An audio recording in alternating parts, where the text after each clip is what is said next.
Psalms 49. Hindi dapat umasa sa yaman.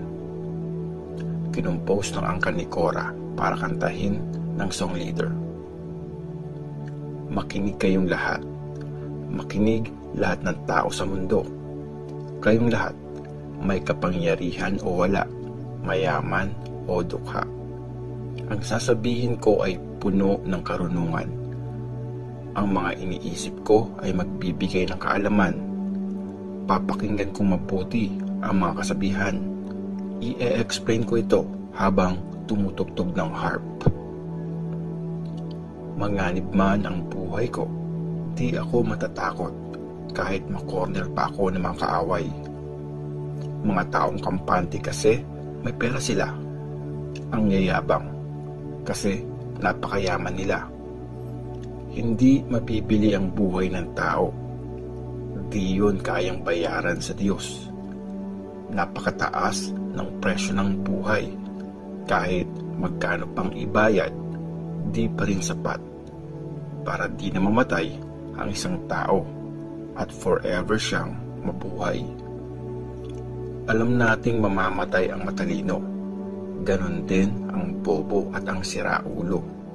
At ang pera nila, maiiwan sa iba.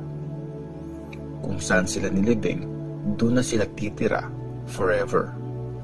Doon na sila mag-i-stay sa habang panahon. Kahit noon, may mga sarili silang lupain. Kahit maging sikat tayo, walang silbi yun. Kagaya ng mga hayop, mamamatay din tayo. Yan ang napapala ng mga masyadong bilib sa sarili. Mga sobrang nag-e-enjoy sa kayamanan nila. Kagaya ng tupa, sure na mamamatay sila. Si kamatayan ang magiging shepherd nila. Tatalunin sila ng mga matuwid. Katawan nila ay mabubulok sa mundo ng mga patay. Doon na sila titira. Pero ililigtas ako ng Diyos. Aagawin niya ako sa kamay ng kamatayan. Pag yumayaman ng iba, huwag kang affected kahit na dumadami ang ari-arian niya.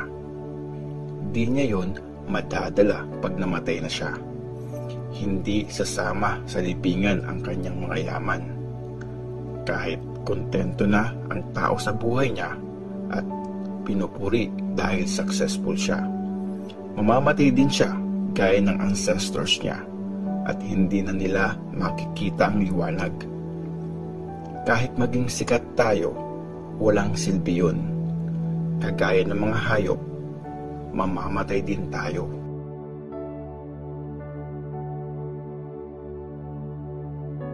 Psalms 50. Ang sacrifice na gusto ng Diyos.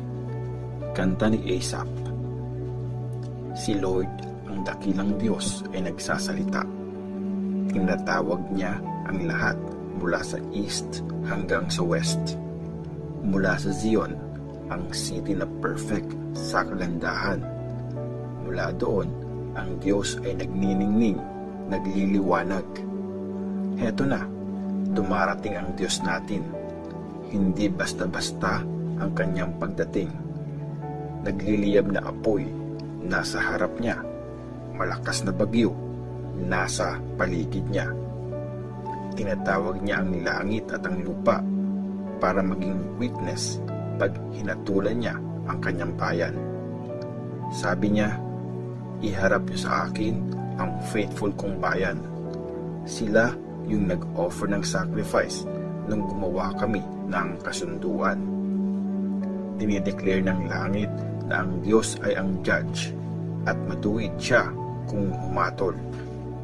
Makinig kayo, bayan ko, may sasabihin ako. Israel, magsasalita ako laban sa inyo. Ako ang Diyos, ang inyong Diyos. Hindi yung ino-offer niyong mga sacrifice ang kinagagalit ko. Hindi rin yung mga dala niyong offering na sinusunog. Ang baka na galing sa inyo, di ko kailangan. Kahit mga kambing na inyong inaalagaan. Kasi akin ang lahat ng hayop sa gubat at ang mga baka sa napakaraming bundok. Akin din ang lahat ng ibong lumilipad at lahat ng may buhay sa bukid. Kung gutom man ako, di ko sasabihin sa inyo, kasi akin ang mundo at lahat ng nandito. Kinakain ko ba ang karne ng mga baka? Ang dugo ng mga kambing, iniinom ko ba? Ang pasasalamat nyo, yan ang i-offer nyong sacrifice sa Diyos. At gawin nyo ang mga pinramis nyo sa Diyos na pinakamataas. Pag meron kayong problema, tumawag kayo sa akin. Isasave ko kayo at ako'y inyong pupurihin. Pero ang sabi ng Diyos sa masasama, anong karapatan nyo na i-recite ang mga utos ko? Panay pang banggit nyo sa kasunduang binigay ko. Ayaw nyo na kinokorek ko kayo at ang mga utos ko pinabaliwala nyo. Pag may nakita kayong magnanakaw, kinakaibigan nyo.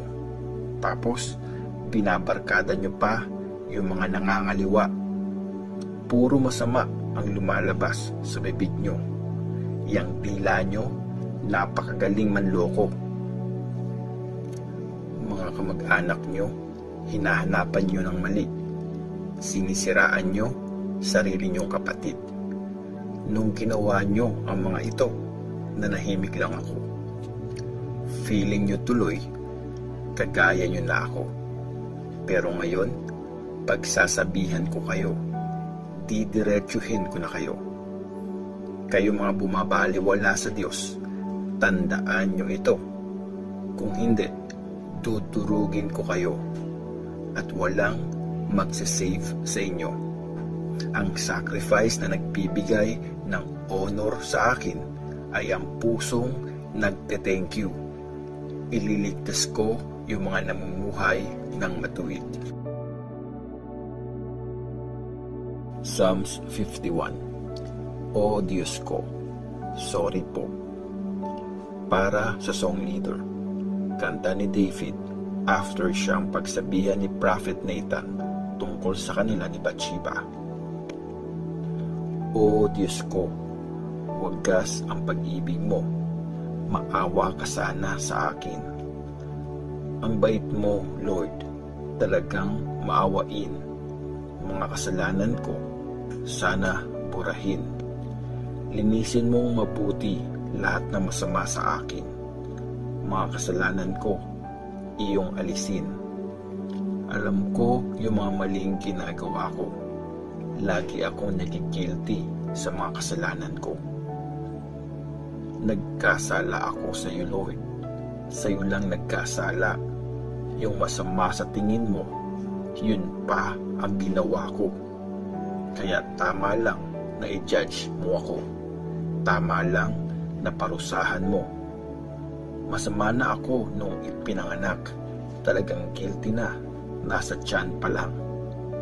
Ang gusto mo sa akin, maging tapat at totoo. Gawin mong marunong buong pagkatao ko. Alisin mo ang kasalanan ko at magiging malinis ako. Hugasan mo ako, mas puputi pa ako sa snow. Gawin mo akong masaya at maligaya. Tinurog mo ako noon, hayaang mag-celebrate ako ngayon. Huwag mo nang tingnan ang aking mga kasalanan. Burahin mo na lahat ng nagawa kong masama. O Diyos, gawan mo ako ng malinis na puso. Bigyan mo ako ng bagong pagkatao na sumusunod sa iyo. Huwag mo sana akong itaboy at palayasin. Ang banal mong espiritu, huwag mong alisin sa akin. Ipa-experience mo ulit sa akin yung saya nung niligtas mo ako at gawin mo akong masunurin sa iyo. Tapos, ituturo ko ang mga utos mo sa mga makasalanan at sila ay babalik sa iyo. Huwag mo akong pabayaang mamatay, O Diyos na aking Savior, at kakanta ako. Ipagsisigawan kong matuwid ka talaga. Panginoon, tulungan mo akong magsalita at sa lahat ng sasabihin ko, pupurihin kita. Hindi yung sacrifice ang gusto mo. Mag-offer man ako ng hayop para sunugin, di ka rin matutuwa. O Diyos ko, ang gusto mong sacrifice ay lumapit ako sa iyo at magpakumbaba. Hindi mo i-reject ang nagpapakababa at nagsisisi sa masamang ginawa. Maawa ka. Tulungan mo ang city ng Zion, ang mga pader ng Jerusalem, muli mong ibangon. Tapos matutuwa ka na sa mga tamang sacrifice at sa mga hayop na ino-offer para sunugin, at i-offer ang mga baka sa iyong altar.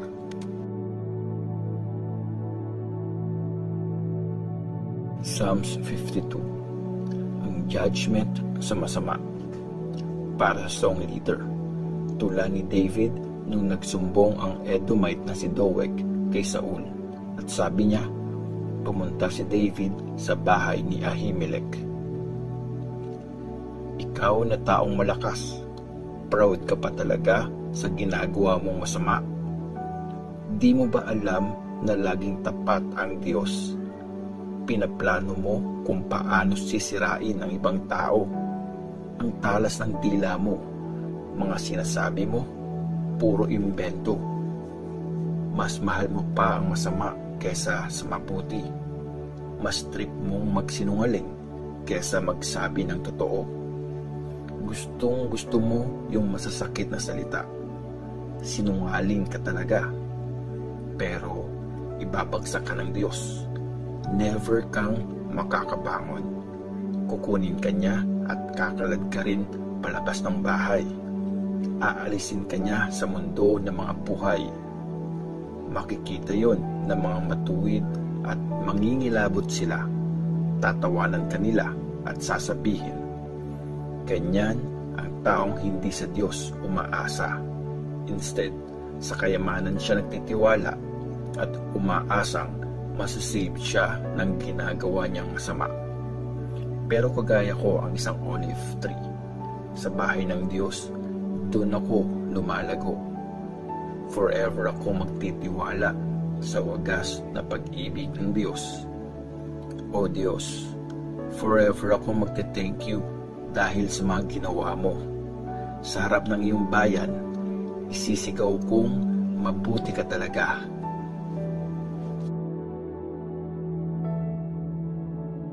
Psalms 53. Wala ni isang gumagawa ng tama. Para sa songwriter, sa tono ng Mahalath, isang tula ni David. Walang Diyos, yan ang sinasabi ng mga walang alam. Bulok ang pagkatao nila. Sobrang sama ng mga kasalanan. Wala sa kanilang gumagawa ng tama. Mula sa langit, nakatingin ang Diyos sa mga tao. Tinitingnan niya kung meron pa bang matalino, kung meron bang mahanap sa Kanya. Pero lahat sila tumalikod na sa Diyos. Pare-pareho na silang masasama. Wala sa kanilang gumagawa ng tama. Wala talaga. Wala ni isa. Tanong ng Diyos, itong masasama, di ba sila nakakaintindi? Kung gulangan nila ang bayan ko, para lang silang kumakain, at ang mga taong ito hindi tumatawag sa akin. Pero matatakot sila ng sobra. Grabeng takot na never pa nilang na-experience. Ikakalat ng Diyos ang mga buto ng mga kaaway niya. Mapapahiya sila kasi nireject sila ng Diyos. Sana talaga merong mag-save sa Israel galing sa Zion. Pag blines ulit ng Diyos ang bayan niya, magsasaya ang Israel. Magsa-celebrate sila.